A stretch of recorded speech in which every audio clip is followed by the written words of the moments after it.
So what happens to successful comic book creators that get exclusive opportunities outside of the big two to do something of their own, to have it completely paid for, and to completely have the rights to all of it as well without having to share it with anybody? Well, that can't go unchecked.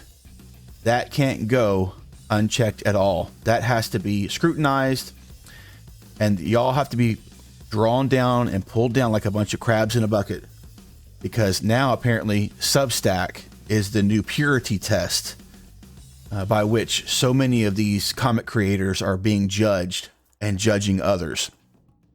Look, we recently just got the news of a bunch of creators going over to Substack and not even exclusively leaving everything that they were doing from Marvel or DC or other things. Some of them are going over there to focus on their deals, which are pretty sweet deals, and I don't blame a single one of them for doing it. Several of them, especially James Tynion, he's getting paid up front to develop several properties over there at Substack. Plus, he retains publishing rights, ownership of the IP, all of that stuff. This sounds like a dream situation for creators that want to be able to develop and create whatever they want to do and put it out there. But there are so many people now, including Rich Johnston, who's always been known for this kind of crabs in a bucket mentality. If they're getting something, then there must be something wrong. It's like they all want to have them stuck in the same cesspool constantly over and over. And now the new purity test, the new litmus test, whatever you want to call it now, is about Substack and the fact that Substack allows all kinds of people to be on their platform right here. You can see right here where it says, but there is considerable concern regarding Substack's choices of other premium writers on the site, a number who have been excluded from other social media platforms over their writing, specifically those with a phobic focus. They go looking for the phobes. They try to find all the phobes and the ists. And then if you're a part of that site in any way, or part of that in any way, then you have to come down. They get this Jude Doyle. I never even heard of Jude Doyle. Don't know who that is. Apparently he's going to be writing a book for Boom Studios coming out in September. The book's called Ma. But apparently right here, he goes on to talk about how he's been on Substack since 2018. He was recruited by one of the founders, I guess one of the founders of Substack. And then he goes on to talk about how he had watched as the platform morphed into a haven for online transphobia. And when I hit my limit, I hit it hard. Talking about all these things right here that have been going on in Britain and the different things right here that are supposedly transphobic. Alex DeCampi, oh my God, she is the butt pimple, Jesus Christ, of the industry. I don't even think I've even ever read a single Alex DeCampi book, but she's just this leech that stays hooked into the flesh of the comic book industry. Please read this before you consider paying Substack content. There is an absolutely straight line between giving that company clicks and money and funding anti-trans hate speech, blah, blah, blah, blah, blah. And then she goes on to make fun of some of the creators that have actually said that, yeah, Substack may have these type of people on here, but I'm going to donate my subscription money to some trans cause. And that was Chip Zdarsky. But she has to come in here with her own little take. Oh, but I'm donating the subscription money, still keeping that 6-figure grant, though. Well, yeah, of course they're going to keep the 6-figure grant. The 6-figure grant is what gets their creator-owned work made and published and put out there online digitally. Right here, it talks about Molly Knox Ostergag and Chip Zdarsky, whose Substack state that donations will be made from subscriptions to LGBTQIA, XYZ, and other related organizations.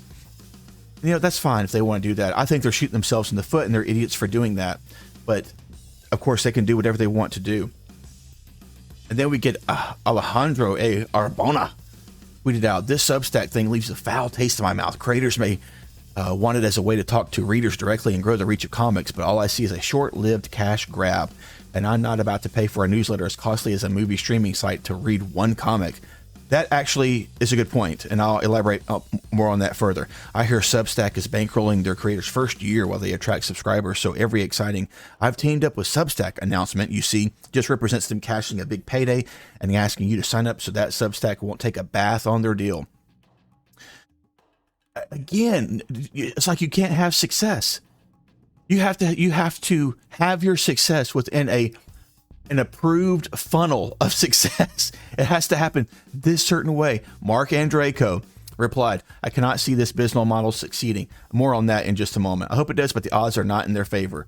And then comics creator Fraser Campbell had a little to say on his own non-Substack newsletter. Ooh, I won't be subscribing. Even to creators I might want to support. Substack not only a platform of a variety of right-wing loonballs, transphobes, and general creeps. They pay them to be there. Obviously, traditional comic publishers aren't exactly paragons of virtue, but they generally don't deliberately hire bigots to attack the marginalized for cash. It's always down to this certain type of person that these people think of that is, well, in many ways, only a certain type of people in their mind is allowed to make money, is allowed to express their creativity, is allowed to make money from their creativity, is allowed to expand their work of their creativity. If you don't fall in line with the right thinking, quote unquote, then you're not allowed to do that. And then I like this little back and forth here that we get from Ramon Villalobos. He tweeted out his take. He got responses from several people, but apparently Donnie Cates has a Substack deal that he hasn't quite announced yet, but has kind of announced. And Ramon goes on to say, "Amused by certain types of comic Substack grant people trying to circle the square between being lovable and relatable online personalities and now getting hundreds of thousands of dollars to post, and everyone knows it. Gosh, excited about this new adventure we're going on, gang. A lot of them have cultivated parasocial relationships with readers, not knowing this moment would ever come, but now that it has, and it has paid off, what does the harvest look like? Very exciting to watch." I hope that the harvest is very well. I don't, but outside of all this parasocial stuff, political social stuff as well, I want creators to be able to create and do what they want to do, whether I agree with their politics or not. I may support some of it, I may not. But why can't these people just be happy for their other creators in their community, quote unquote, and be excited for them? Why does it always have to have all of these strings attached? Why can't they just be happy? I don't get it. I'm with Phil Hester right here. I would be excited about sudden wealth. Ramon Villalobos, I'm different. I've always been a miserable and volatile piece of rich or poor. Philip Hester is a good point. Let's test it. Ramon, what would you really do if you had a windfall that came with that? Ramon says, "With peace and love, I talk a lot about the plight of migrant workers and people being held in concentration camps at the border, and nobody cares. Got to get my engagement up somehow." Now Donnie Case enters the fray. "Yeah, it'd be cooler if hot Twitter takes paid the bills. I'd love to see how you complain about that for attention." Hello, voice of common sense in this one instance. Twitter hot takes do not pay the bills. They do not pay the bills unless you're a Kardashian, okay? Let's just be real. Ramon, I'm sure I'd find a way, Donnie K says, "Well, it's going to be super great, bud. Crapping on the success of your peer group that has always had your back is getting you a lot of them sweet clicks." Yeah, these sweet, hot Twitter takes that don't pay bill clicks. That's what we're talking about. And then, of course, Ramon has to follow up. "I'm not crapping on anyone's success. I'm genuinely happy for everyone. I just find the dynamics of the fan interaction interesting." Well, what's wrong with the fan interaction? These are the people that would most likely help support these things with monthly subscriptions, or the founders' yearly cost where they pay $250 and they get all this exclusive stuff. There's nothing wrong with fans interacting with news of their creators that they like, getting these type of great deals from Substack to be able to make whatever they want to make. Ramon goes on to say, "I'm sorry if that's hurtful to point out. I have friends who got approached to do that and said you should absolutely do it, but also encourage them to think critically about it as well. I don't think I've been unfair about any of this." Donnie K, "It's all right, man. You're right. Whatever. I must be imagining things, as you were." And then, of course, Rich Johnson in this article goes on to assume that Donnie Cates has a Substack deal that he has not announced yet, but has kind of announced indirectly. And then Jen Bertal may have one too, according to some tweets. And then, of course, there's a bunch of creators that are actually just going to Substack and making Substacks under their names so that somebody doesn't steal them, which I don't blame them to do. And if you're a creator, I think you should go there. Even if you're a small creator listening to this, I think you should go to Substack and claim your Substack under your name and do that. But here we go, guys. I mean, seriously, it's always some type of test. It's always some type of purity test, some type of litmus test. They can't be happy for anybody. They've got to attack them somehow. They got to come after them somehow, because now they're doing something that's this or that, and now they're a part of something that's this and that, where there's loons there, and there's right-wing idiots and whatever else they want to call people that don't agree with them, that have differences of opinions or differences of politics or differences of social status. And money is the great equalizer. Why would you not be happy for these people? If they're making the money, they can support causes. They can do that kind of stuff. And from what I've seen from these Substack deals, I'm not 100% sold on this. I don't know if I want to pay James Tynion $7 a month, to read what he's doing. I don't know if I want to pay Nick Spencer $7 a month. Like one of the commenters pointed out earlier, it's a monthly subscription to one person. And I don't think there's any of these that I want to do. Ideally, what you would do if you're interested in any of this stuff is wait another 6 to 9 months or so, and then start paying the $7 a month. That way you get access to the back catalog of what has already been created and published on their Substack. Just like you would do like a free account for Netflix or something, where you get a month free and then you could go binge watch your favorite season of something or something that's on there. I just wouldn't. There's none of these creators. I might check out some of the stuff that Jonathan Hickman's doing, but there's really none of these creators that I just can't wait until they have their stuff in printed form. And I'm very happy for these. Honestly, I'm very happy for these creators that have gotten these deals, because they're getting these upfront grants, taking care of everything. And for freaking James Tynion the fourth to walk away from writing Batman to do the Substack deal, they must have thrown him a boatload of cash. And he's going to be able to do that. And he knew that it would be worth his time. And that's from writing Batman, 2 Batman books a month and a Joker book.